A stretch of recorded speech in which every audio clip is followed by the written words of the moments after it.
Well, peaceful mass demonstrations are continuing as we speak in the South Korean capital. So let's get more analysis on the situation there. Henry Haggard is with the Center for Security, Diplomacy and Strategy at Brussels School of Governance and joins me now from Washington, D.C. Henry, really good to have you on the program with us. Now, firstly, Yoon Suk Yeol's People Power Party is digging its heels in, boycotting any votes to impeach the president, which means the opposition doesn't quite have the numbers, the two-thirds majority it needs to make it happen. So is it too soon to rule out the possibility of an impeachment? Yeah, thanks for having me, and great question. I mean, just as your colleagues were giving the good analysis from Seoul, this is thankfully a domestic political scrum right now, which is much better than a political crisis or crisis for Korea. What I mean by that is the Korean people have spoken. They do not accept any return to martial law. And so now what we're looking at is trying to dig into which political faction will be doing what in order to find their way forward. So I think that's it's Korea's dynamic. The political scene has historically been so. We had protests over beef, candlelight vigils. This is part and parcel of Korean politics. And frankly, that's a great place to be for the world at large, because what we need is for Korea to continue to be a stable global leader. And I think that's exactly where we're headed. How we get there, that's for all of us to try and figure out.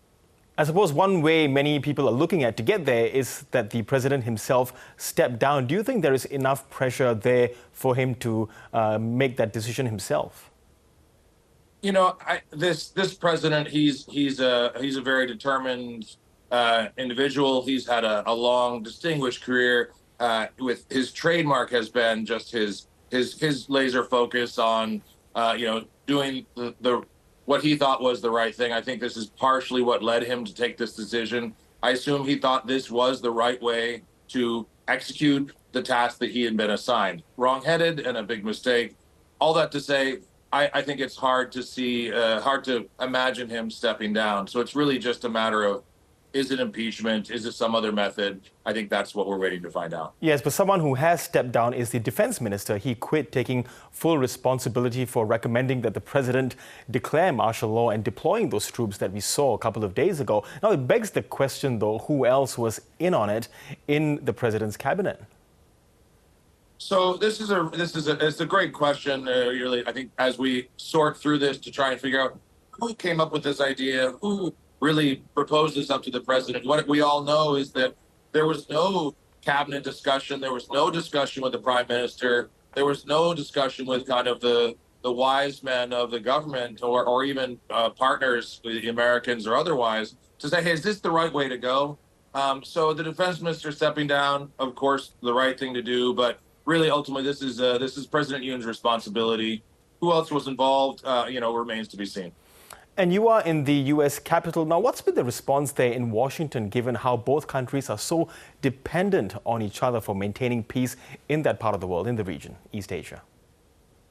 Yeah, I think right now, there's a lot of relief because, just as I mentioned earlier, South Korea is dynamic and there's great polarization, and we don't know exactly how it'll shake out. But this is a domestic political issue that really, there's great confidence that Korea and the Korean people are going to find their way through. And so that gives everyone a lot of relief to just kind of sit back, get the popcorn, and watch how it rolls out.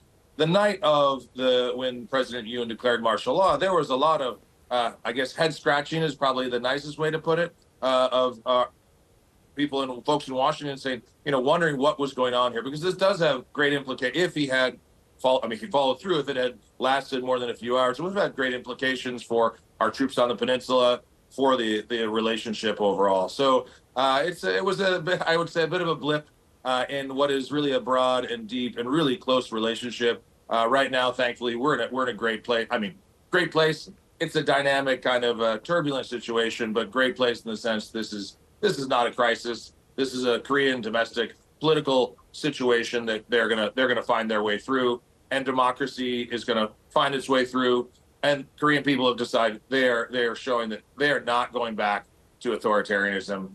Where they go from here, we'll see. Yes, you are putting some of the most positive spins on this I've ever heard yet. But more broadly, does this chaos have any implications on the security situation on the Korean peninsula, given currently the tensions are heightened with North Korea? So as I said, I think that, Korea has a history, for better or worse, of turbulent, vigorous, dynamic domestic political environment. I was there during the beef protests protesting American beef. It's hard to kind of imagine Korea, which is the #1 importer of U.S. beef now, that they were in the streets by the hundreds of thousands protesting American beef. This is what Korea brings to the table. The Korean people are determined to have a hand in how their country evolves. So no, I don't think this is going to affect the security status. The government-to-government relationships are going strong. The communication is minute to minute. The Korean government is stable.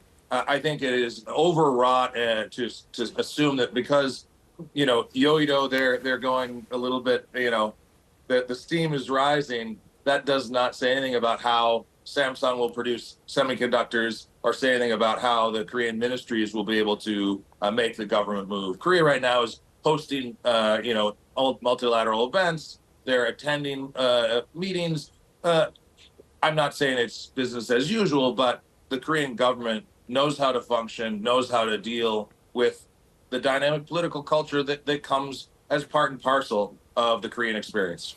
Yes, and speaking of who said what and when, it's quite interesting that I find that North Korea has remained silent in all of this so far. Were we expecting any sort of response from them?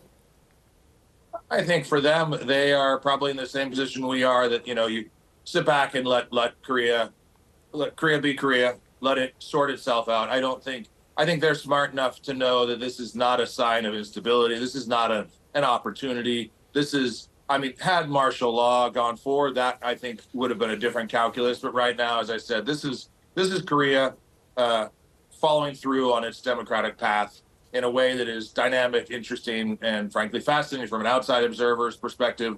From the Korean perspective, like I said, I do want to put a positive spin on this, because I think that how it rolls out, whether it's impeachment or otherwise, I think we're going to find our way through, and Korea will continue to be stable, liberal, democratic, global leader, just as it is now.